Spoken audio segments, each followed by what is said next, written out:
आंनो मियाइखौ नांगौमोन मानोना फिसा उन्दै दङ। बिथांखौ माने बेबादि गुलि गावनानै बुथारनाया अननाय जादोंखौ जों बयबो मिन्थिबाय।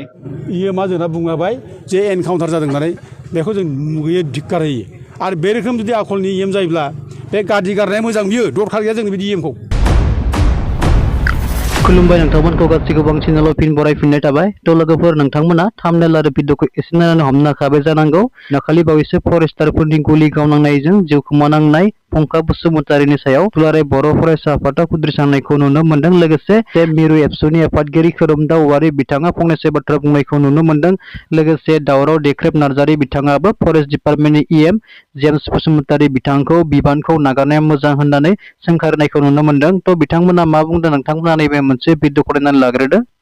आंनो मियाइखौ नांगौमोन मानोना फिसा उन्दै दङ। फिसाखौ फोरोंलांनांगौ दङ।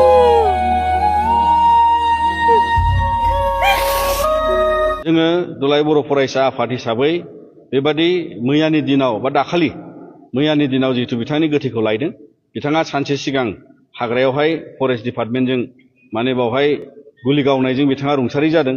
जोङो गिबियाव दुखु मोननाय फोरमायदों। फारसेथिंजाय फरेस्ट डिपार्टमेन्टनि बे मोनसे मा होनो हमिसाइड जे माने बिथांखौ माने बेबादि गुलि गावनानै बुथारनाया अननाय जादोंखौ जों बयबो मिन्थिबाय आरो जोंबो सोंखारिबाय। मानोना बेवहाय जि जाबाय जोङो बेखौनो खावलायगोन जाहाथे दा सरकारा बेखौ नायबिजिरनायजों लोगोसेयै जाय जेरै जादों बे जाथायखौ बिथांमोना रिपर्टै मोजाङै होनायजों लोगोसे बेवहाय न'खरनि थाखाय फुंखा बसुमतारी रुंसारि जालांनाय न'खरनि थाखाय क्षतिपुरन होनांगौ, कम्पेनसेसन होनांगौ थोजासे जों बेखौ खावलायगोन। आरो जाहाथे उननि समाव बेबादि जाथाय दाजाथों, बिथांमोना एरेस्ट खालामनो हायो बा हमनो हायो बा बेबादिनो गुबुन गुबुन राहाजों बिथांमोनखौ जाहाथे हाग्रानि आयेननि बेरेखा हाबा मावोब्ला सोरबाफोर बेफोरनि सायाव आयेन बायदि राहा लानो थाखाय जोङो खावलायगोन। माने फरेस्ट डिपार्टमेन्टआ गावसोरखौ डिफेन्ड खालामनो थाखाय बुंदों, गावसोरखौ बासायनो थाखाय बुंदों। एनकाउन्टार जादों होननानै एनकाउन्टार जायैखौनो एनकाउन्टार जादों होनना बुंदों।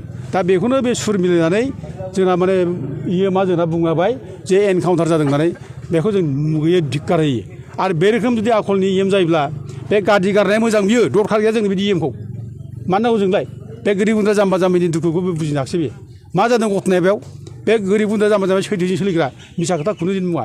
सिखार जाबाय बासिराफोर हाग्रायाव थांनाया नंगौ, थाङाखै नामाखै, दंफां लायनाया नंगौ जानो हागौ, बेखौ सिखार खालामबाय।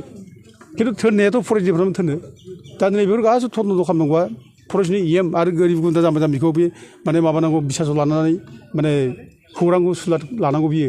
दा सुलाद लायाखै रायजोखौ लानानै बे फरेस्ट डिपार्टमेन्टआ दाया मावबाय जेला बेखौ माने बासायनो थाखाय माने एनकाउन्टार जादों होनना बुंबाय। बेखौनो बे दल दामना होबाय एनकाउन्टार जादों होननानै।